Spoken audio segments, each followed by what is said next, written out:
नारद जी कहते हैं सनकादि महर्षियों से कि बड़े भाग्य से मुझे आपके दर्शन हो गए। अब आप ही मुझे बताइए कि वो सत्कर्म क्या है, वो कौन सा सत्कर्म है जिसे करने से भक्ति ज्ञान और वैराग्य का दुख दूर होगा, बताइए मुझे। सनकादि महर्षि कहते हैं नारद जी आप क्यों परेशान होते हो, सत्कर्म और कोई नहीं, ये श्रीमद् भागवत की कथा ही वो सत्कर्म है जिससे भक्ति ज्ञान और वैराग्य का कल्याण हो जाए। कि सत्कर्म सूचको नूनम ज्ञान यज्ञ स्मृतो बुधे श्रीमद् भागवतालापः सतु गीता सुगादिभिः। सुखदेव जी द्वारा गाया गया जो श्रीमद् भागवत रूपी ग्रंथ है वो श्रीमद् भागवत की कथा ही भक्ति ज्ञान और वैराग्य के कल्याण का एकमात्र साधन है। आप तो श्रीमद् भागवत की कथा भक्ति ज्ञान और वैराग्य को सुनवा दीजिए, उनका कल्याण हो जाएगा, उनका सारा दुख दूर हो जाएगा, ज्ञान और वैराग्य का बुढ़ापा भी चला जाएगा और भक्ति देवी का दुख भी दूर हो जाएगा। नारद जी ने पूछा सनकादि महर्षियों से, आपका कहना तो ठीक है, मैं भागवत कथा सुनवा दूं, लेकिन मैंने अपने पिता ब्रह्मा जी के मुख से भागवत सुनी है और भागवत तो वेदों का सार है कि निगम कल्पतरोर गलितम फलम। भागवत में तो वेदों के ही सार तत्वों का विवेचन किया गया है, भागवत में तो वेदों का ही सार वर्णित है। और मैंने आपको बताया था ना कि मैंने भक्ति ज्ञान और वैराग्य के कल्याण के लिए ज्ञान वैराग्य के कान में बार बार वेद वेदांत घोषिश्च गीता पाठेर मुहुर्मुहुः, बार बार मैंने वेद वेदांत गीता सबकी चर्चा उनको सुनाई, बार बार वेद का पारायण किया मैंने, तो निरंतर नित्य निरंतर वेद मंत्रों का उच्चारण किया, तब भी उनकी मूर्छा नहीं गई, उनका दुख नहीं गया, उनकी जरा दूर नहीं हुई, उनकी चिंता दूर नहीं हुई, पीड़ा दूर नहीं हुई, कष्ट दूर नहीं हुआ। तो आप एक मुझे बात बताइए कि श्रीमद् भागवत महापुराण तो वेदों का ही सार है, तो फिर इससे भक्ति ज्ञान और वैराग्य का दुख दूर कैसे होगा? जब वेदों से वेदांत से गीता से उनका दुख दूर नहीं हुआ तो ये भागवत की कथा से कौन सा ऐसा चमत्कार हो जाएगा जो उनका दुख दूर हो जाएगा? मेरे संशय को आप दूर कीजिए। सनकादि महर्षि कहते हैं सुनिए नारद जी, जो काम सार से बनता है वो काम मूल से नहीं बनता।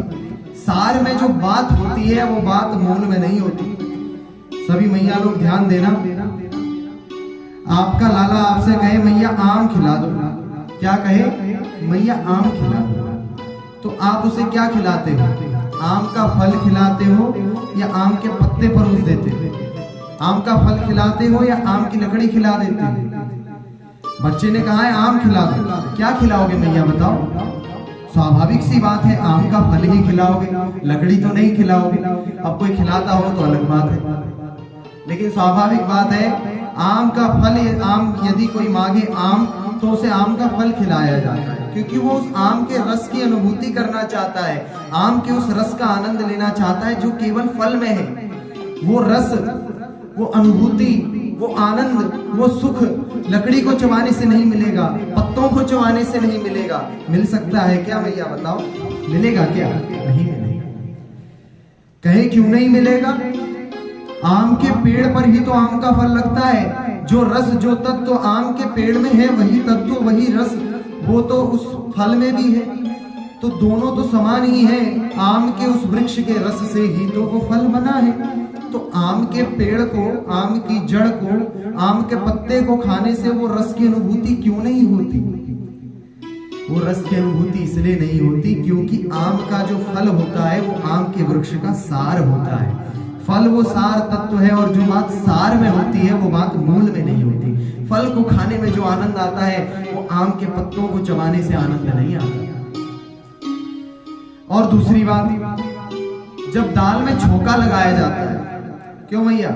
दाल में जब छौंका लगाती हो तो किससे छौंका लगाती हो?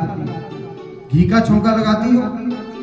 हाँ, घी का छौंका लगाते हैं। कोई व्यक्ति कहे कि नहीं आप एक काम करो, आप दूध का छौंका लगा लो। कोई व्यक्ति आपसे कहे भैया कि दूध का छौंका लगा लो, आप कहोगे पागल हो गया क्या? दूध का छौंका कैसे लगेगा?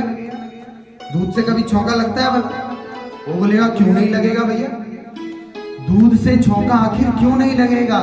बोले दूध है, घी नहीं है। क्यों नहीं है घी? उस दूध से ही तो घी निकलता है। वो व्यक्ति कहे कि उस दूध से ही तो घी बनता है, दूध के अंदर ही तो घी है, उसी घी को हम लें और छौंका लगा दें दूध से ही। बताओ भैया, लगेगा कि नहीं? बताओ, दूध से छौंका लग सकता है कि नहीं? अच्छा, किसी ने ट्राई किया है? बताओ, किसी ने ट्राई किया है? क्यों भैया बताओ, ट्राई किया है कभी दूध से छौंका लगा? करना भी मत, दूध से कभी छौंका नहीं लग सकता। क्यों नहीं लगता?